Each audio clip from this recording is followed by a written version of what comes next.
दोस्तों हम आज का वीडियो शुरू करने से पहले आपसे एक सवाल पूछना चाहेंगे। सवाल यह है कि जब भारत के आईआईटीज के रिसर्चर्स मिलकर के हाइपरलूप जैसे कॉन्सेप्ट के प्रोटोटाइप को तैयार कर सकते हैं, इसके बावजूद भी भारत को आखिर बुलेट ट्रेन दूसरे देशों से इंपोर्ट क्यों करानी पड़ रही है। हालांकि इसका सही आंसर आपको वीडियो क्लास में मिल जाएगा,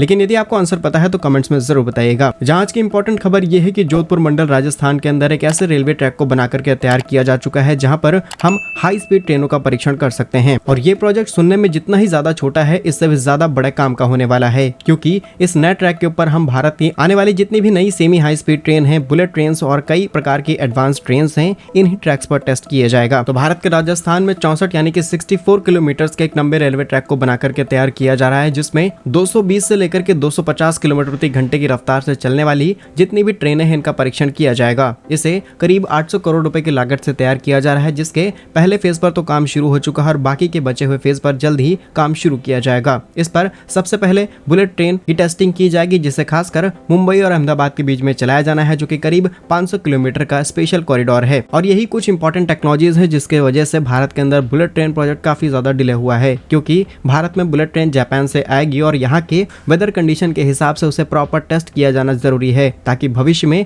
कोई भी बड़ी दुर्घटना भारत को फेस ना करनी पड़े। वहीं राजस्थान में तैयार किए गए नए रेलवे ट्रैक्स की इंपॉर्टेंस बताई जाए तो अगर भारत के अंदर जिस तरीके से नई नई सेमी हाई स्पीड ट्रेन तैयार की जा रही हैं, चाहे वो वंदे भारत ट्रेन हो या फिर वंदे मेट्रो या फिर हाइड्रोजन ट्रेन, इन सभी को टेस्ट इन्हीं ट्रैक्स पर किया जाएगा। पहले इन्हीं स्टैंडर्ड्स को टेस्ट करने के लिए अगर हमें अपनी ट्रेन को किसी और देश के अंदर भेजना है तो काफी ज्यादा ट्रांसपोर्टेशन कॉस्ट, बहुत सारे टैक्सेस देने के बाद हम किसी इस परीक्षण को 1 या 2 बार ही परफॉर्म कर पाते थे। लेकिन जब हमारे पास खुद के ऐसे ट्रैक्स होंगे तो हम इन्हें आसानी से मल्टीपल टाइम टेस्ट कर पाएंगे। जहां एक तरफ तो भारत के पास दुनिया का काफी बड़ा रेलवे नेटवर्क है, इसके बावजूद भी चीन, जापान और यूरोप की तुलना में भारत की हाई स्पीड रेल्स और ट्रैक्स की टेक्नोलॉजी अभी तक बहुत ज्यादा अप स्केल नहीं हो पाई है, और इसी काम को पूरा करने के लिए अभी नए ट्रैक्स को तैयार किया गया है। वहीं बात की जाए कि भारत जापान से आखिर बुलेट ट्रेन को क्यों इंपोर्ट करा रहा है, तो इसके कई रीजन है। पहली चीज कि यहाँ पर जापान भारत को टेक्नोलॉजी ऑफर कर रहा है, यानी कि पहले कुछ बुलेट ट्रेन भारत के अंदर इंपोर्ट कराई जाएंगी, उसके बाद बुलेट ट्रेन भारत के अंदर ही मैन्युफैक्चर की जाएंगी, क्योंकि 1-2 कॉरिडोर्स नहीं, भारत के अंदर मल्टीपल कॉरिडोर्स तैयार किए जाएंगे जहां पर